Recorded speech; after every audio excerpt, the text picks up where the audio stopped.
Hello and welcome to Rediscovering Childhood, a podcast that brings you lots of practical information to help you become a more conscious parent. This podcast is brought to you by Discovery Playtime, an Irish business that provides high-quality educational and sensory toys to help your children develop skills through play. Visit discoveryplaytime.ie or download the app to get inspired.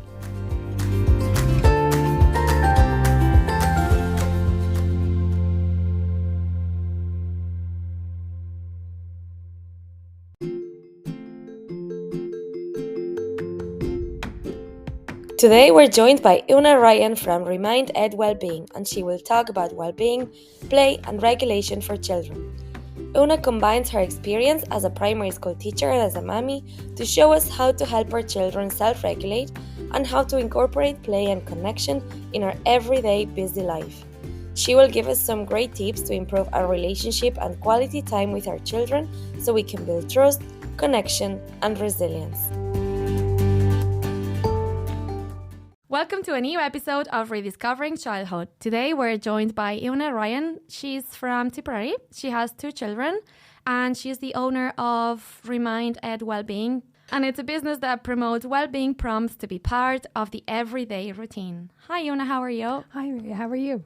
Good. Very happy to have you here. Thank you so much for having me and for inviting me. And this is a big deal. This is my first time ever in a studio that's Only so won't be the last sophisticated. one. No, we've so much to talk about.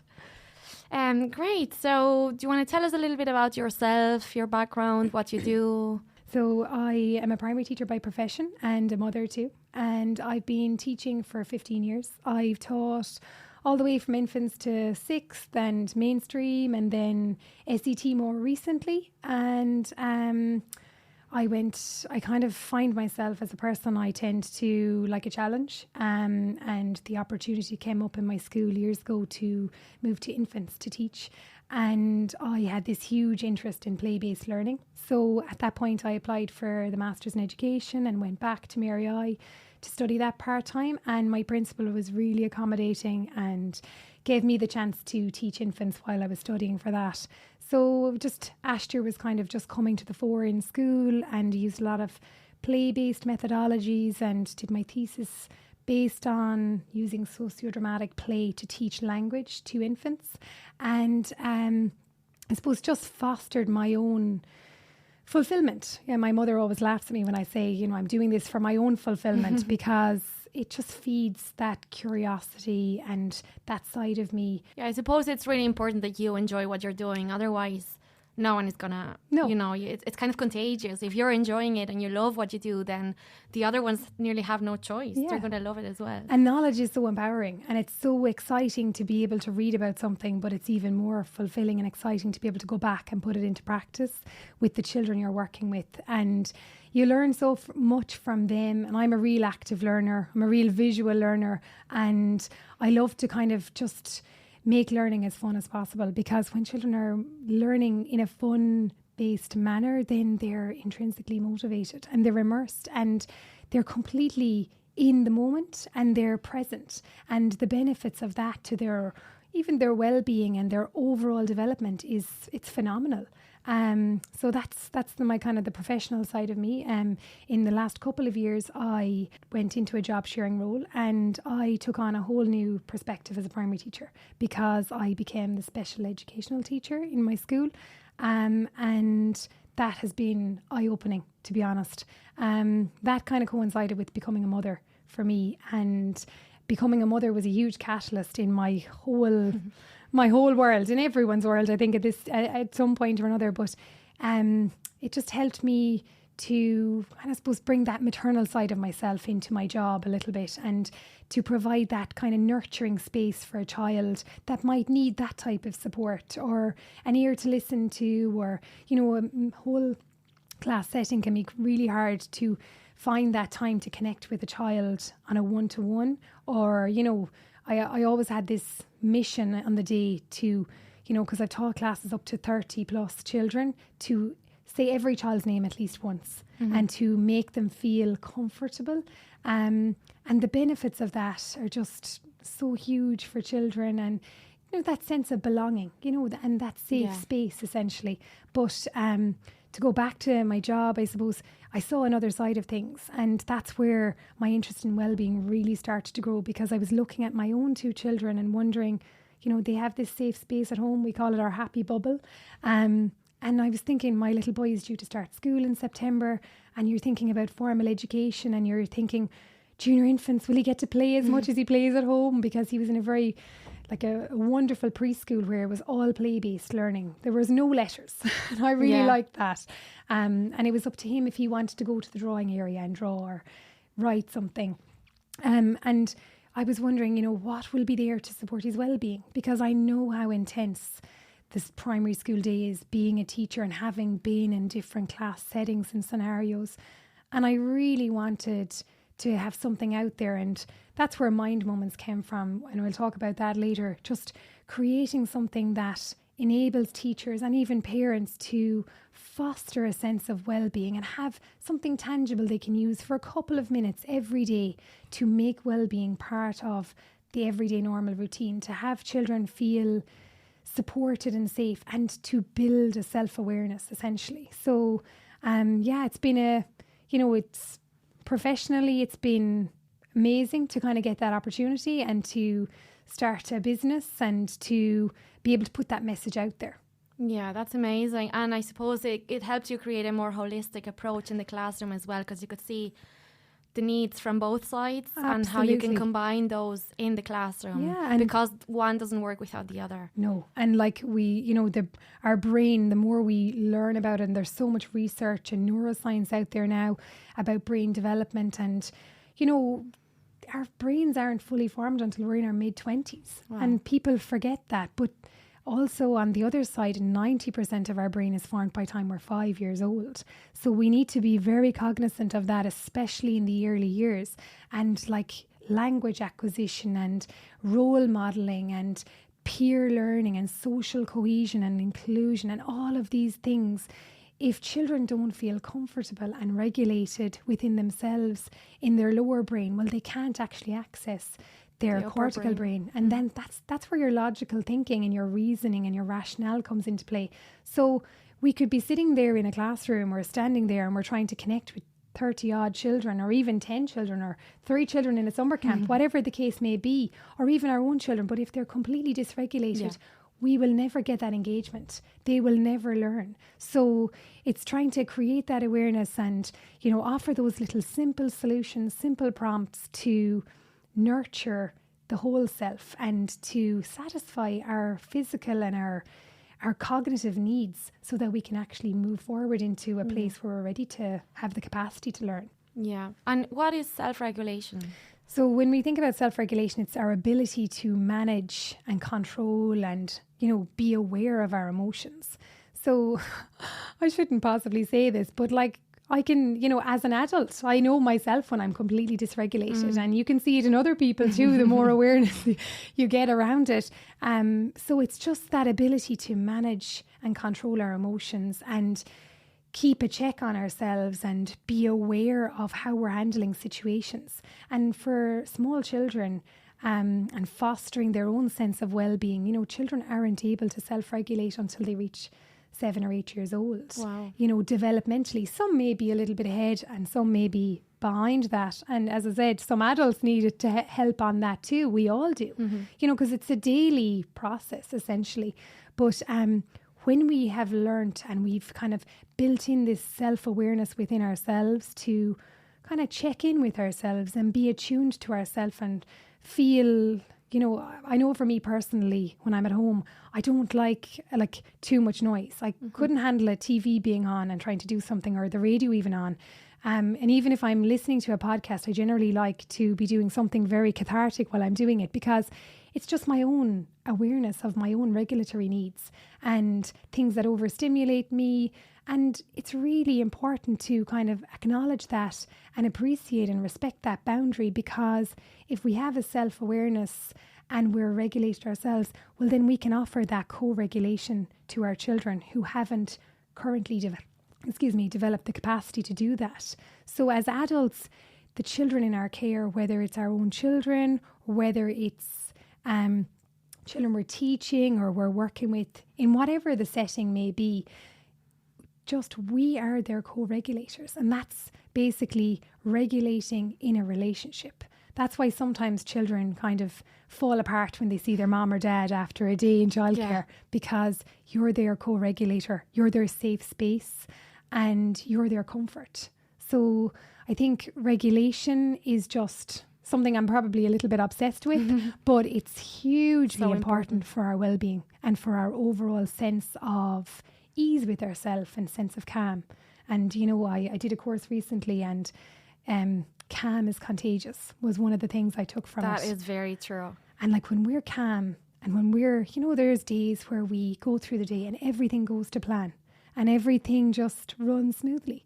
But if we stop and we think about that day, that's probably a day we've been very regulated and we've been attuned to ourselves and we've calmed ourselves or soothed ourselves however we might need to do that. Maybe it's to go for a run, or maybe it's start the day with a little bit of meditation or mindfulness, or maybe that's completely the opposite of what you need. Maybe it's, I don't know, box something. But I think, you know, when we kind of build that awareness into ourselves, we naturally share it with the world around us. There's days where we fall apart and everything just falls down around us. Yeah, I'm just thinking now, the other day I spilled a coffee in the morning and I was like, oh, see, that's a bad start and everything's going to go wrong. And guess what? It did. Everything went wrong because I was attracting that. Yeah. I was like kind of you nearly manifested hoping it. that, please, everything can just go wrong. It's just the mind is so powerful. And I'm just trying to be so mindful with myself. I'm currently, I was saying to you, started doing a mindfulness course and adopting some mindful strategies within my own life, because I'm reminded it's very much about being real and being realistic and being true to myself. And I'd rather have 5 people engage with me that for my reality or my truth than to have hundreds of thousands of people where it's a falsehood. I can't do false. Anyone that knows me knows that I'm really honest and direct. So it's just being attuned to ourselves and, you know, kind of putting out positive thoughts. And we can't always be positive too. I'm very much kind of trying to share that with my own children, and even in workshops when I facilitate them now through Mind Moments, you know, telling children that every day is full of a whole series of emotions. Yeah. And there are no bad ones. There might be times when we feel really low, but that's also really important, because life has its ups and it has its downs, and it's trying to share that and learn how to navigate those ups and the downs and kind of regulate ourselves within those. Because if we set ourselves up for, you know, in this kind of, I don't know what the term is a toxic positivity piece. It's like a happy bubble where nothing can go wrong, and then we're setting ourselves up for such failure. You don't know how to cope with those situations. Will come up. It will happen. It's natural and it's part of life. And it's just trying to build that awareness, kind of, okay, I can cope with that. It's that resilience piece that so many children lack essentially nowadays, because, you know, parents are, you know, I heard the term recently about lawnmower parents, paving the way to make everything really easy for their children. Or, you know, like the helicopter parent. And there's so many different styles, and everyone has their own way. And I respect that. And people will possibly have different opinions, and that's really valid. It's just about having the information, because obviously we want our best for our children, and we do that with the best of intentions. Yes. But if we know that that actually has a damaging outcome on our children's development, then that will actually stop us from trying to protect them much, because in the long term it's not good. And as a parent, I can safely hold my hand up and say I would definitely I would have to stop myself in time and say, and regulate myself there and be attuned, go, no, you can't do that, Una. They need to fall and get themselves up, or they need to figure out that situation and, you know, navigate it. And that's building them, you know, that's building their resilience and enabling them to foster their own, you know, self-care practices and coping mechanisms. And we could go on all day about it, but And then it's important, because you said children would be able to self-regulate from about 7 years of age. But I suppose that's something you start earlier than that. And it's a habit that you have to build. Absolutely. And small little steps every day, since as early as possible. To get there as early as possible as well. And a big part of, you know, enabling our children to be ready, developmentally happens because of all of the other factors we've put in place as parents or as their caregivers or educators or whatever the case may be. Because, within the 24 hours of the day, we have the capacity to share and to model and to attune to our children. And if we are positively modeling, self-awareness and attunement to ourselves, and we're practicing what we are preaching, essentially, we're showing them how to cope with the situation. Or I'm feeling, this morning before I left, as I said, this is a new venture for me. And even having a business and all of it, it's all so daunting but exciting at the same time. I find I'm trying to share it with my boys. I said before I left the house, I'm feeling a little bit nervous today. And my tummy feels a little bit funny. And my little boy, who's 3, said to me, and that's all the affirmation I need today now. He said, Mummy, you'll find you're brave. Just take a deep breath. Oh, that's amazing. But that's kind of that affirmation and that kind of that acknowledgement piece.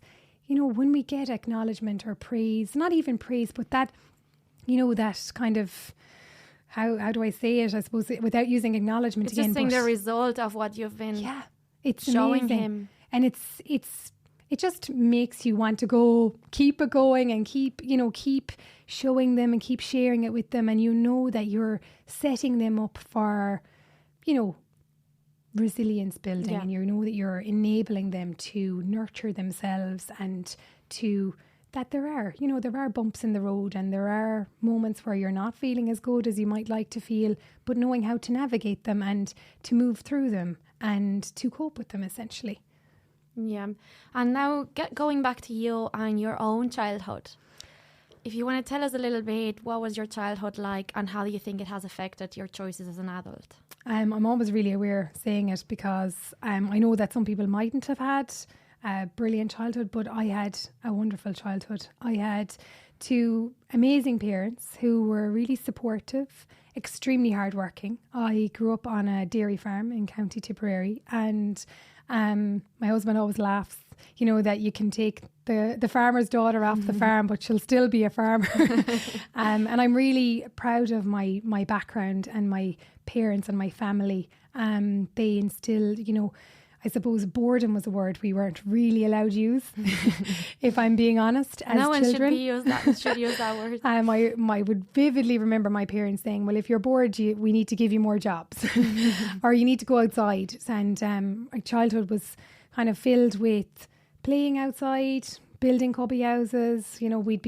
Might be a delivery of manure or fertilizer or whatever you want to call it, and we'd rob the pallets from the farmyard and build a little house. And it's like constant creativity, problem solving and being imagination and getting a hold of a hammer and nails. Magic probably mightn't be the best thing to do with smaller children, but building. And I even see it now in myself because I love to bake. I love crafting, the creative arts. I love to teach it. I love to do with my children. There's nothing too messy for me because I just feel like I grew up with that. We were in the garden, gardening, planting flowers. We had our own little vegetable garden where we had to mind our own little plants. And, all of that fostered a kind of a sense of love of nature. And nature is so grounding and it's so holistic.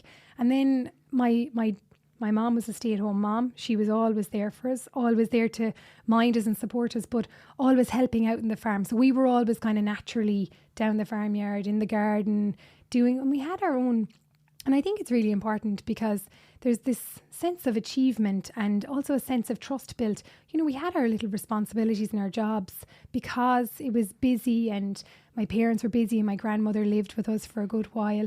So we had certain roles within the family, and it just builds that confidence within yourself that I can do this. And they trust self-belief. Me. Yeah. And that's very empowering. I'm worth it. And I add and I contribute. And that it fosters such a sense of belonging as well. And so a great childhood and lots of cousins coming kind of every evening because of my granny living there, and lots of 52 bonkers and playing hide and seek, and simple. It was a very simple kind of a childhood in many regards. We never wanted for anything but really wholesome and fulfilling. And I suppose there's lots of elements of it that I want to replicate for my own children because, it gave me a great start in life and fostered my hard work ethic, I think. the same as for my brother and sister, you know, hardworking and you know, responsible essentially, because when you're given responsibilities and you're trusted, well, that builds that naturally within yourself. And, you know, it contributes to our sense of self and our self-worth. Absolutely, yeah. And I suppose as an adult, we have two choices. We can replicate what we've had, as you said, or we can break those patterns and create something completely different. It's our choice. It is. And I can't blame anyone for it. No. And as parents, we have that massive responsibility on our shoulders, and it can be very overwhelming. Oh, yeah. And that's why, I suppose, as a parent, I try never to judge anyone and just try and be compassionate, because you never know what happens inside a closed door, and you never know what's going on in someone's personal world too. So it's really important to be aware of the level of responsibility we have, but try and get as much support as we can, and just try and, I suppose, when we're informed, we can always do better. And there are certain things we'll want to replicate a thousandfold, and then there's other things we want to add in that come from just our own personalities. And I think that's really important too. And then we also have to give our children that space to grow themselves and to nourish and nurture that, and allow them to have their own identity, because we can't relive our own mistakes through our children. You know, I think that's really important. Absolutely. Yeah. And I think, well, we all know, I don't think it's a fact.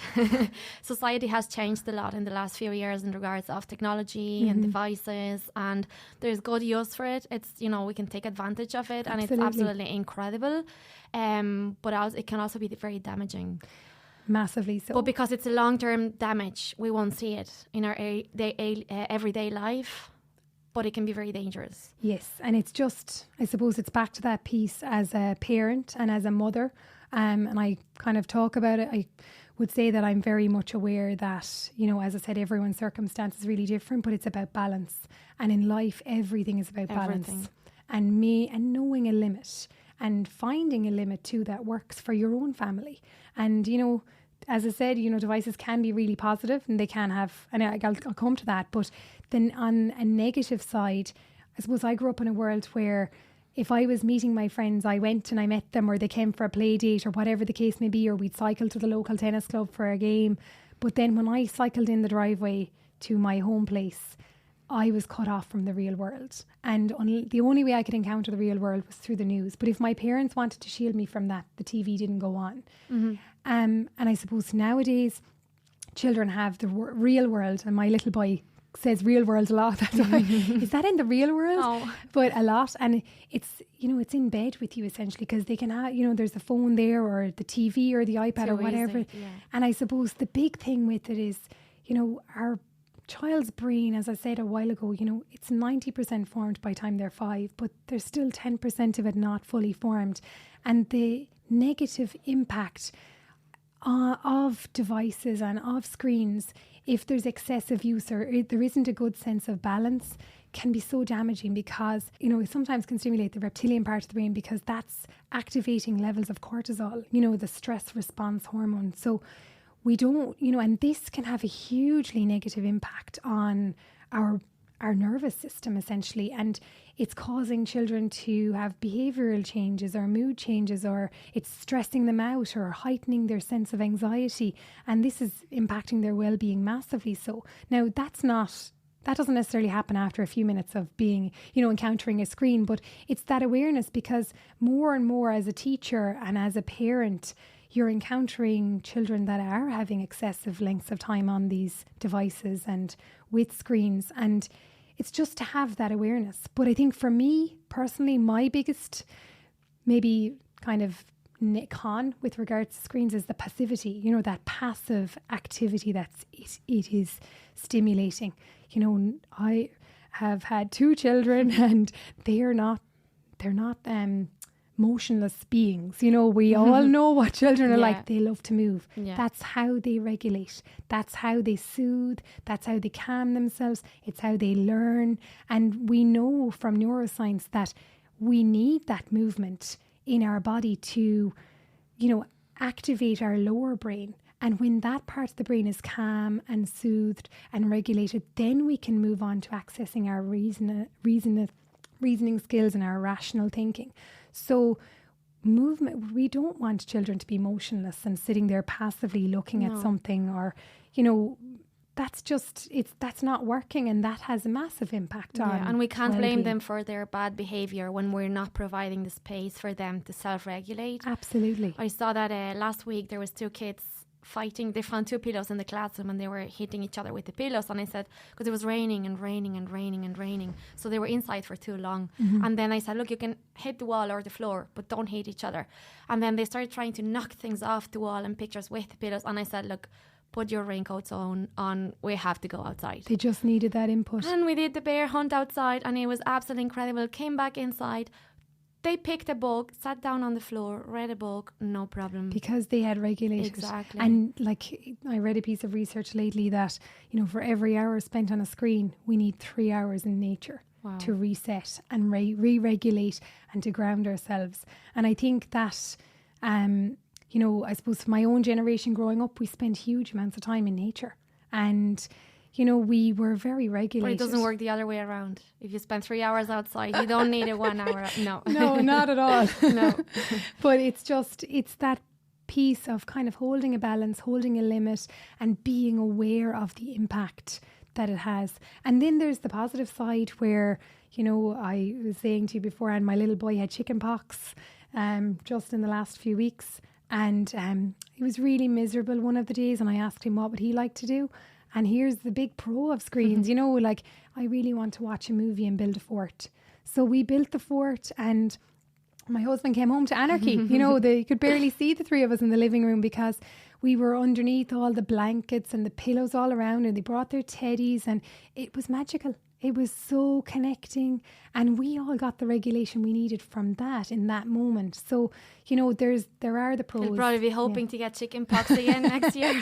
No, he said, I'm okay now. Okay. The chicken pox is gone. I'm never getting it again. He turned to his little brother, you're next. Oh no. So that's fun ahead. But another positive of devices is we have a Tony box at home, and that is a really beautiful device. We found it really lovely because my children are at the age where they can't read yet, so they can't get that satisfaction, but they have the autonomy. It gives and it's them available that. anytime.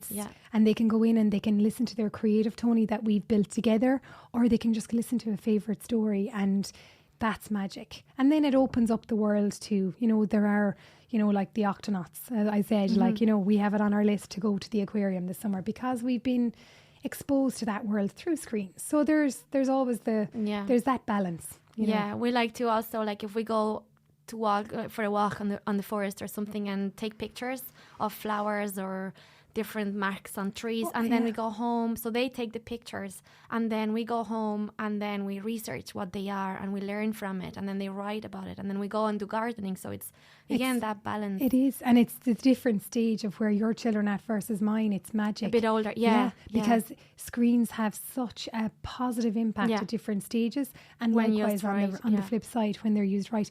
And it's that again, back to even my childhood, being given that autonomy, and that, and when children are interested, they're so intrinsically motivated. And that's what we want for our children and for everyone. We want them to be intrinsically motivated because, you see yourself with your own business, and I see with myself, it's a passion. And when it's a passion, we're driven to work late or get up early, and it doesn't even feel like an effort. No. And it's contagious. It's like that calm is contagious, and love of something and a passion for something, the fulfillment element of that. It's magic, essentially. And it feeds our social and our emotional and the intellectual side of us, and even the physical side. There's so many benefits. So everything in that regard then comes back to, I'm like the well-being. It's magic, and it just benefits us on so many levels. Yeah, absolutely. Could you give us maybe a few activities or specific things that we could do to support our children's self-regulation? Yeah, absolutely. So when it comes to our, as I said, they can't self-regulate until they get to that, being that little bit older or mid-childhood. So anything like talking to them, building an emotional awareness and building their emotional literacy. So name it to tame it. That's a neuroscience, we have a scientist has given us that term. So in terms of your child is feeling tired, a lot of the time children know how to say I'm tired, but they might be feeling nervous or anxious about something, and I've butterflies in my tummy, or how are you feeling? Or I find for my own personal use, I'm asking my children to, because I'm really trying to focus on their emotional literacy just at the stage they're at in life, trying to educate them around the names of feelings and emotions. And as I said, my little boy is starting primary school in a few weeks, and I know that there will be a lot of emotions around that. So what I personally do around the whole self-regulation piece is we're naming a feeling, and that in itself gives the feeling an acknowledgement, and that gives them an identity. They're able to name it, and then we talk about, maybe, do you want to draw how you're feeling? If there was an animal that could be this feeling, will you tell me what that animal is? Or is there a colour? And simple, tangible little thing like that. And, anger lately, I said to my little boy who's 3, and, he's full of emotions, and it's amazing the stage he's at.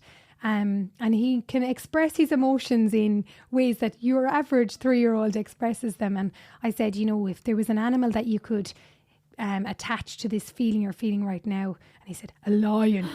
And he did a big roar. And even in that gave him like a release. And then we were talking, and another one I did in a workshop recently was got all the children to colour the feelings, a feeling where they feel out of control, and then they coloured them, and they all named it, and then they all tore it up, and it gave them a really positive kind of ownership of it, and they were able to kind of bin it then. So it's just kind of acknowledging them, naming it. I suppose just another part of self-regulation is to model it as a parent or as a caregiver or a teacher or whoever it is. It's, if you model when you're feeling angry, or when you're feeling impatient or nervous or really excited or overwhelmed, and we name it for our children, or even in school, I found myself more and more, as I kind of read more and researched more, sharing my own emotions with the children, because if you're sharing, your humanity with them, well, then you're modelling it, and then they can learn from that. It opens a door for communication, and if they feel like you trust them to communicate your own feelings, then they can trust you as well. Exactly, and it's creating that safe space. So it's, coming up to break time, and some children don't have that sensory awareness to even say they're hungry or they're tired, and it's like, gosh, it's nearly break time. I'm so glad my tummy is so hungry, it's growling. Or, Jeannie Mac, I really feel the effects of that long division lesson. And it's like, let's everybody drop everything now and let's get up and let's move, because my brain just needs a break. And that in itself, we're showing them that we can stop everything, to take that moment to soothe ourselves and to give our brain that sensory regulation that it needs. So maybe it's to fidget with something, or maybe it's to jump around the room and, give ourselves that movement and that physical input, and then we can go from there and just reset, because our brain gets the break it needs, and it allows itself to communicate one side with the other and switch itself off and offer that calm, essentially, that allows us to access the logical part of the brain that we need to be engaging. And that's for any age, any child, any adult, and even for adults. I have to I do training as well for teachers, and we do movement breaks, and we'll play with balloons and play music, and they're like, we needed that so much. And it brings their attention back. And it connects everybody. And it creates that social cohesion, because when we feel socially accepted and respected and involved and engaged, and when your teacher smiles at you, or even you'd see yourself, and I see myself, I recently did a talk in an education centre, and it's daunting going in to speak to 30 or 40 adults or peers. And somebody smiled at me, and even that acknowledgement piece was so massive for me. It relaxed me. So when you do an activity that gets everyone up and gets everyone moving, and the teacher's laughing, the teacher's doing it, the teacher's modelling it, the teacher's engaged, or the facilitator, whoever it is, and every single child, it's playfulness, it's movement, it's a natural differentiator, and any teacher listening will know what that word is about. It's just it's universal, whether you are of English speaking, because a lot of our classes nowadays have so many children that are non-national and that they don't have English as their first language. Play is a language in itself, so anyone can it. Just like movement through play, it's phenomenal. Like movement is medicine, and a brain break is, it's all stimulating and regulating and calming and inclusive, and that's what we want, because when people feel included and respected, well then there's so many other things that can move forward. So should movement be homework? Definitely. We'll leave it at that. Yeah. So I'd like to ask you now, because we're all very busy and we're more and more and more busy. Some parents stay at home and have more time to offer that space for children. Mm-hmm. But if you're working, or even if you're at home, still, we're all very, very busy with after schools and going up and down all day. So that lack of time, how can we provide more play activities in this busy life? Or how can we make play part of our life without having to add extra stress? Mm-hmm. Well, and it's part of my whole mission, just making, being realistic. And because if something is hard, we might do it once or twice, but we won't make it a habit. Yeah. And, children are so aware of their physical health nowadays because, there's programs in school and we have food dues for healthy eating. And even at home, moms and dads are kind of at the table and they're like, no, have this, it's good for you, and so forth. But a lot of the time people don't think about the benefits of the holistic self and nurturing the emotional side of things and our mental health, because it's not necessarily as tangible as physical health. So I think with regards to knitting in playfulness, because the supports of that to our well-being are like they're 100-fold, it's phenomenal. So like making it doable, simple things like, instead of having lunch at the table or at the island or wherever it is you have lunch in your ordinary space, throw out a blanket on the floor, invite the teddies or the dinosaurs in my house or whatever it is, and just get your children involved in making it, because we all have to eat. It's a given. So if they're taking a little bit of responsibility for helping to make their lunch or helping to make the dinner for everyone that evening or whatever the case may be, involving them in that process it has to happen, so and it's so easy. It's so easily done, and it gives them that sense, washing the vegetables, and it's play at the same time, because they're getting to do real life things. They're learning for the future, because unfortunately, we don't have somebody that comes in and cooks for us. So it's real world play, but it's so much fun because it can be messy. We have a couple of hens, that's the farmer in me at home, and my little boys make hen soup. So when we would make a playfulness out of making the dinner on a Saturday, or when you might be batch cooking, preparing for a busy week ahead, or whatever the case may be, and they collect the little skins and they have their little kitty cutters and they're chopping up things, and then they have their saucepans, and it might be a little bit of extra washer, but that's what the dishwasher is for. So worth it. We've had that connection piece, so I think food is a great way, eating times is a great way for play. You get to eat it, so it's perfect. Exactly. And then another one that we do a lot, and it requires no effort, and we all have to go in the car at times, or we might have to walk places, brain stories. And brain stories are really handy if you're tired and you don't want to have to read that same book again that night. And my little boys have a fascination with childhood stories from my husband and myself. And it's a lovely way to kind of connect with your child after a busy day. And I read a piece, I don't know the name of whoever has written this piece, but about, if you only have 9 minutes that you can give to your child in the day, because people are really busy, and I'm really conscious of that. We're out to work and we're on schedules, and there's the routine, and there's so many different factors in everyone's life, and everyone's home life is different, and they've different energy levels and interests as well. But if you can only give 9 minutes in the day to your children, in the sense of being fully attuned, the first 3 minutes in the morning when they wake up, for that connection, we start with a hug. Instead of get out of bed, come on, and it's so easy to fall into that trap. Start with a hug or a cuddle or a fist bump, or whatever stage your child are at. Mine are still at the hugging stage, so I'm lucky. Make the most of it. And then 3 minutes straight after the time you've been apart from. So whether that's after work or whether that's after being in childcare all day or whatever that situation might be, those first 3 minutes and the last 3 minutes before they go to sleep, you are fostering a relationship.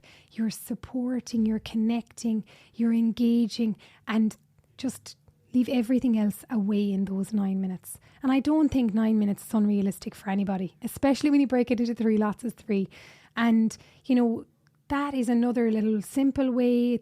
And being playful. We can be playful getting dressed. It can be a race. Or we can be playful washing our teeth. There's so many. It's just to engage the child within ourselves. Because, the average 6-year-old laughs 300 times a day, whereas the average adult only laughs 10 to 15 times. Wow. So we all need to evoke that playfulness within ourselves, because playfulness lends to natural connection and calm. And as I said, that calm is contagious, and it just builds such a relationship. And we want, through play, we can relate and we can regulate, and we can connect with our child at a time when it's not as easy then, because there are times when it's really hard. And it's just to have that awareness around that. I'm trying to think, a nature hunt is another one that's a really lovely way of getting everyone outside. Everyone benefits from time in nature. It doesn't cost anything.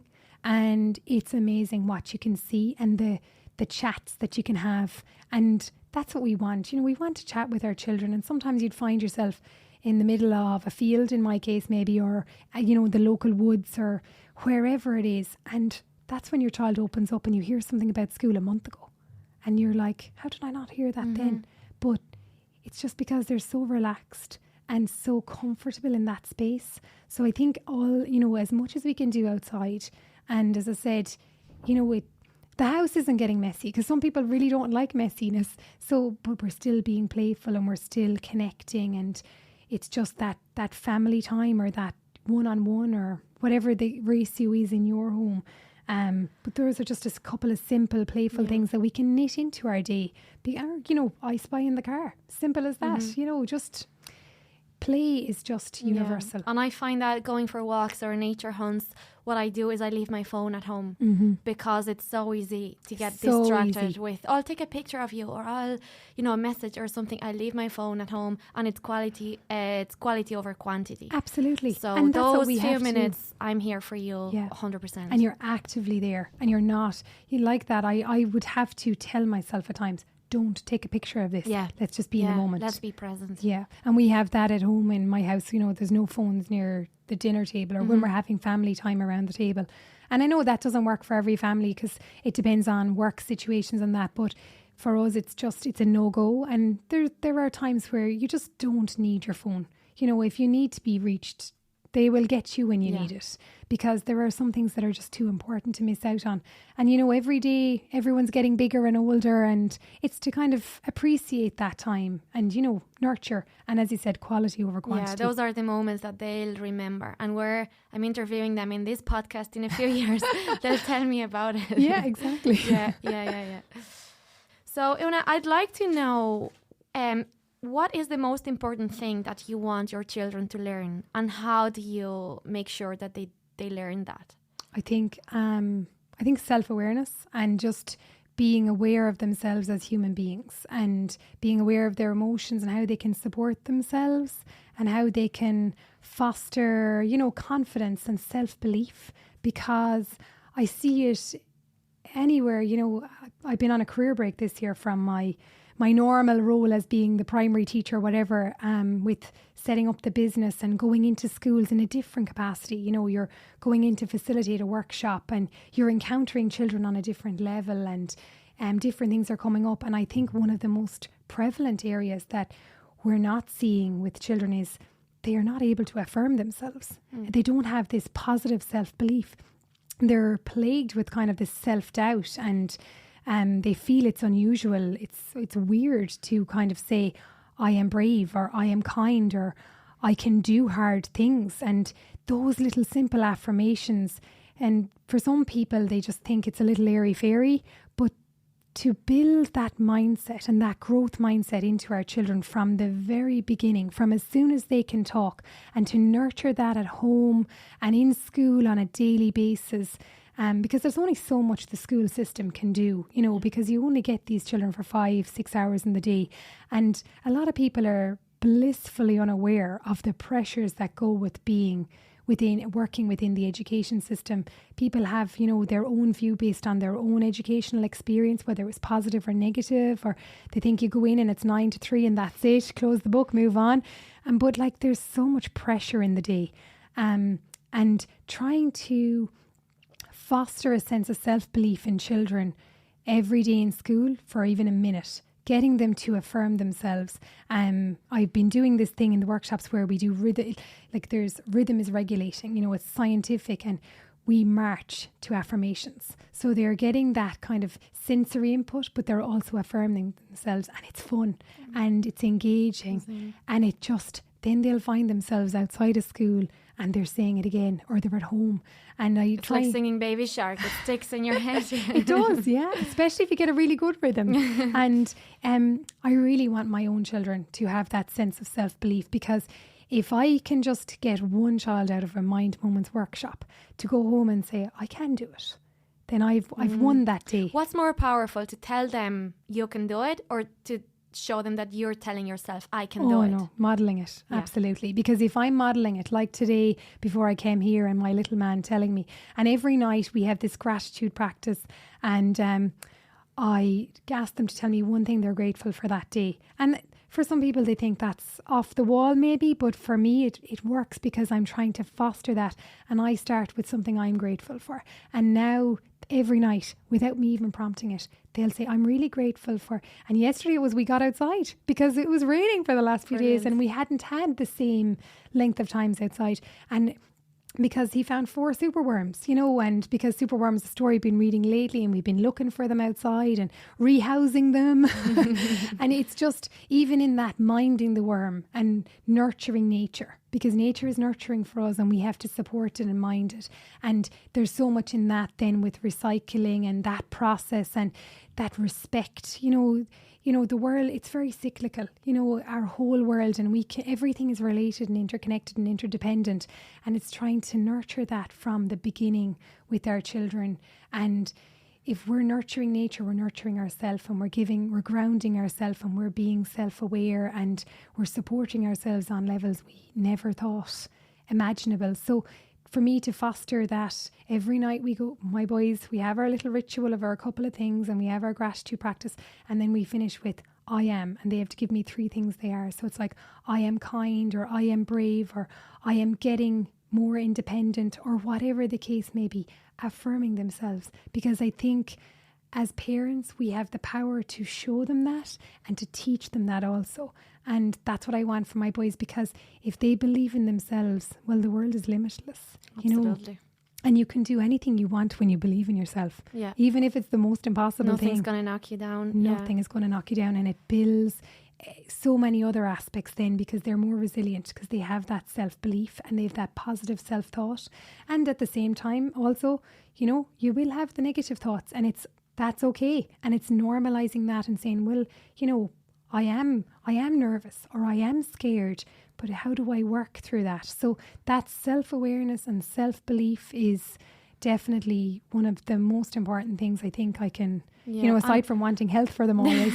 No, there's a thing that I really like about what you do, is that you talk to your kids as if they were adults, or adults as if they were kids. There's no difference. They're humans, and that's all it is. And we don't talk to kids as if they were humans that have no idea about anything. They know so much more than we think, and we need to talk to them like that, so they can then talk to us the same way. And I love that you acknowledge, that you recognize that. Yeah, because absolutely.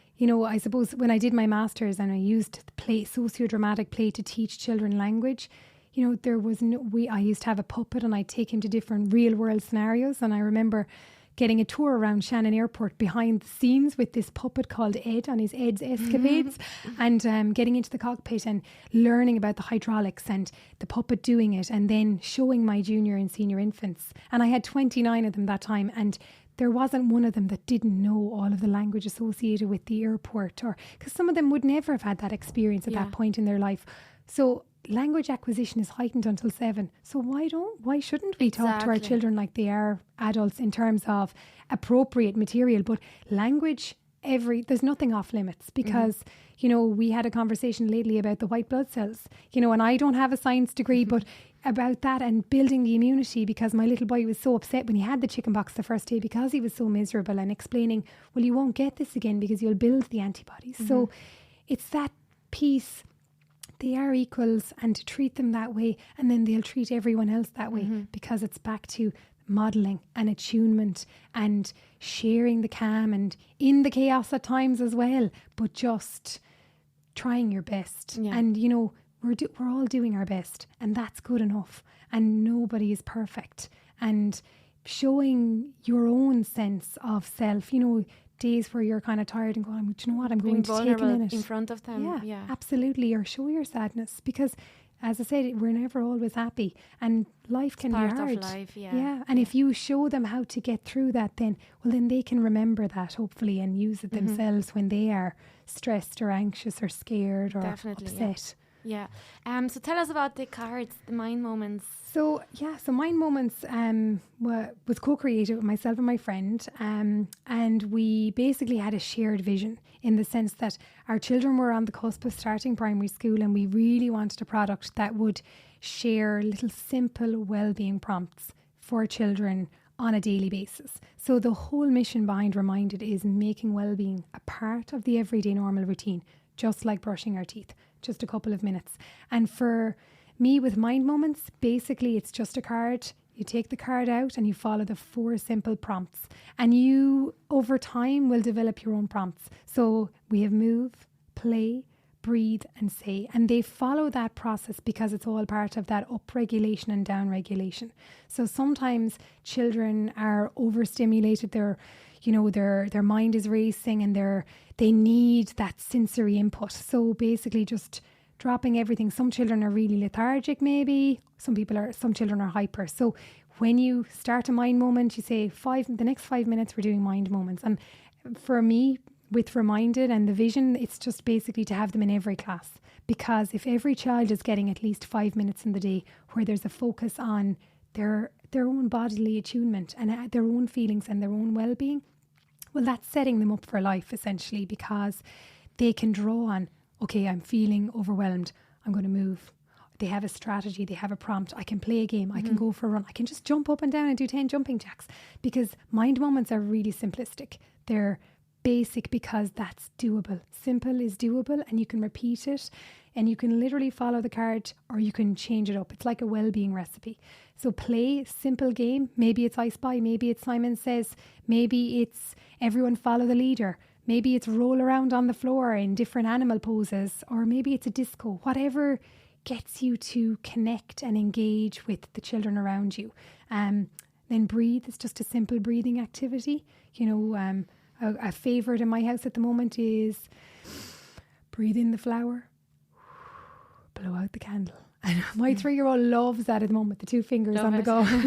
And it's really simple. And I did it before we started recording. Yeah. And it's just, it calms our nervous system, and that's what we need. And then it's say. And say is one line. I can make mistakes and learn from them. I am kind.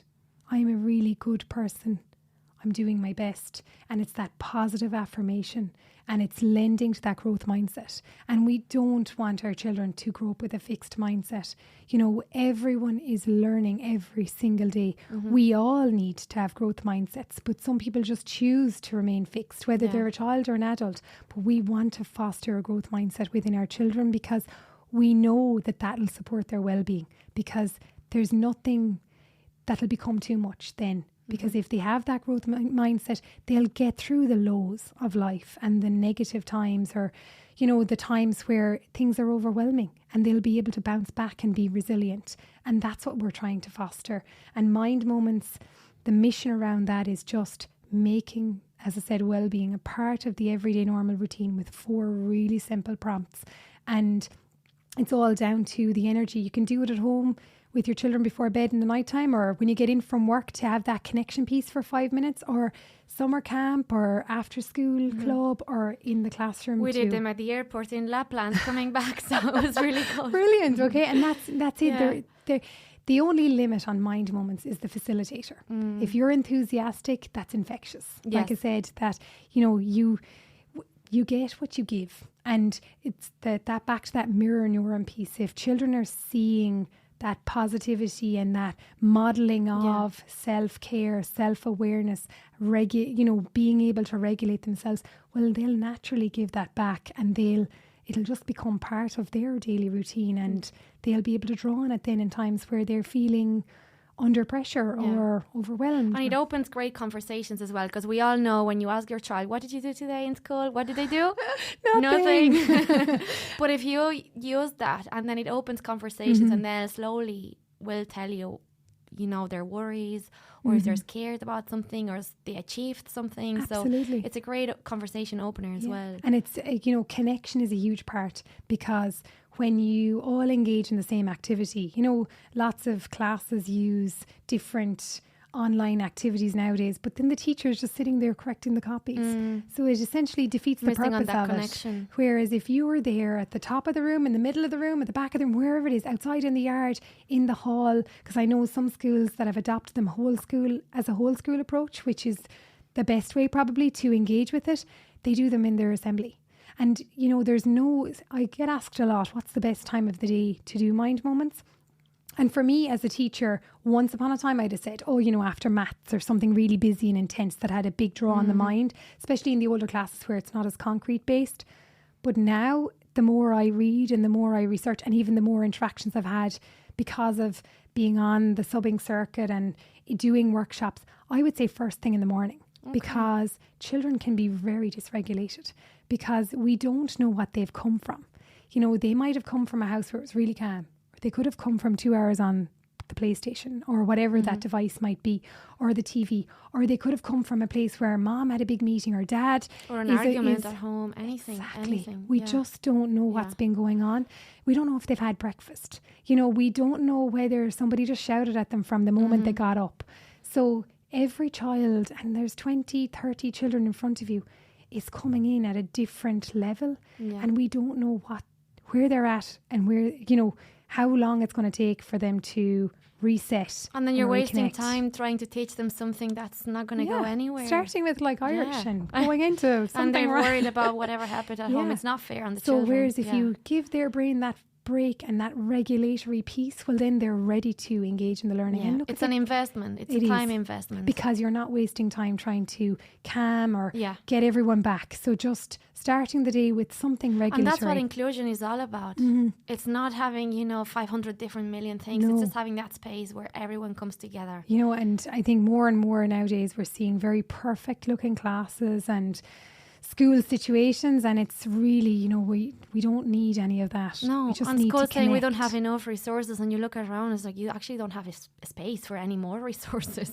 Just use what you have in a different way. There are so many different ways. Just get everyone up, get them moving, get them playing, connecting, engaging, immersed, and then the motivation levels and the enjoyment. And when children are happy, they're learning, when they're feeling connected, they're learning, they're engaged, and they feel respected, and they're calmed and soothed, and then they're ready to engage that part of the brain that they need to engage. I know myself, looking back on my teaching in the past, I've definitely wasted days where you're like, come on, you're trying to get them. But if I had just had this, or if I had even the knowledge I have now, I could have saved myself so much. Get everyone together first, and then you can move forward. So it's just about regulation and, connection and engagement and awareness and good modelling and appreciating ourselves and being compassionate with ourselves as well. Just saying, look, it mightn't have been my best day, but I've tried my best and it was good enough, and tomorrow's a new start again. So, Amazing. Thank you so much. It's amazing, and I will definitely use a lot of this information, especially I really like the 9 minutes, because it can be very overwhelming thinking I have to do all these activities and I have to create all these quality time, and it's just so simple. It's back to that realistic, so simple. Reminded, realistic. It's just making it doable, making it achievable, and feeling a sense of success, because if we feel success, we'll be driven innately to do more. And when we feel, there's nothing as just from my own personal experience, there's nothing as magic as that connection with your child when they share something that might be bothering them and you can help them, or when you see them put in action something you've been talking about or showing them, or even actively trying to model, and then they share it with someone else. My childminder, who's a wonderful presence in our life, and I learned so much from her, and she'd regularly say to me, "Oh, I can hear you and what your eldest is saying to the other little man." Or even the other day, he came in and he just said to me, I had gotten them in, she said, after the rain and so forth, and I was a bit stressed, she said, and he just turned and said, "Just take a deep breath and just take a moment." And that was it. And I said, my 5-year-old, he's listening, but he's absolutely learning. And I'm actively the habit modeling is there it. now. Yeah, it's building that habit. And it's like anything. We have to maintain it. If I run a marathon in the next few weeks and then I decide to be sedentary for the next 5 years, I'm undoing everything.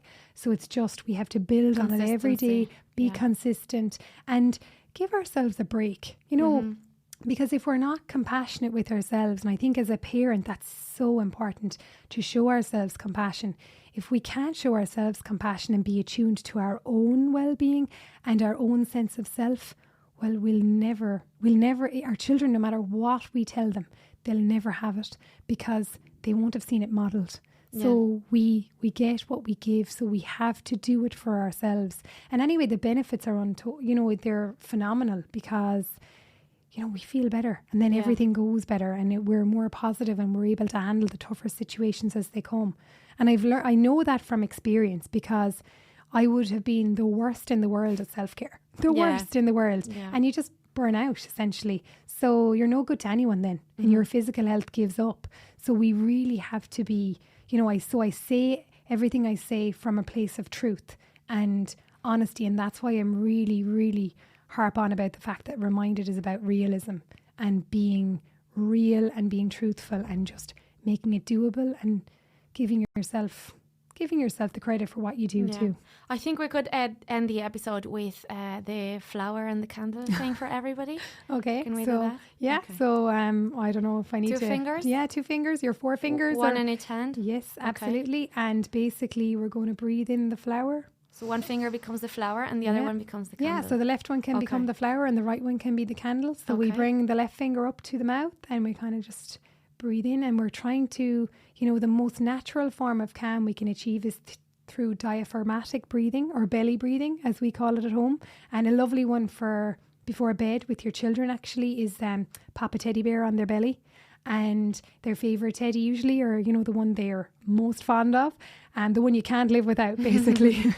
And basically leave that on their belly, and they can see their belly rise and fall. Moving. Because when we take a breath into our belly, that's so calming and so soothing, and that's calming our entire parasympathetic nervous system. It's engaging that rest and reset response. Whereas if we're just shallow breathing all the time, which a lot of us are doing, and we're in a constant state of stress, well, our body can't relax and it finds it very hard to regulate and soothe. And then that can have massive implications for lifelong chronic stress and causing serious illness as we progress in life. So trying to just teach it in a very child-friendly way, and with the breathe activities on all the Mind Moments cards, they're all very child-friendly and they're very inclusive, because that's the name of the game, essentially, to have everyone included. So left finger up, back to the breathing in the flower for as much as you can, not shallow. Try and get it nice and deep into your belly.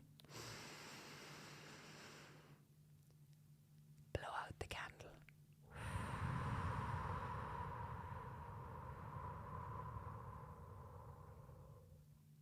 And you can repeat it as often as you want. So, yeah. Amazing. Thank you. Breathe in the flower, blow out the candle. Amazing. We're going to have to end the episode because I'm going to go to sleep now. Thank you so much for having me. Thank you. It was really, really good. And it was wonderful to talk to you and to share, my passion project, and just to put it out there. We are all doing our best, so we need to be kinder to ourselves. Absolutely. Thank you so much. Thank you for listening to this episode. If you'd like to share your own story on our podcast, please get in touch through our social media. Don't forget to like, share and follow so you'll never miss out on upcoming episodes. See you next time!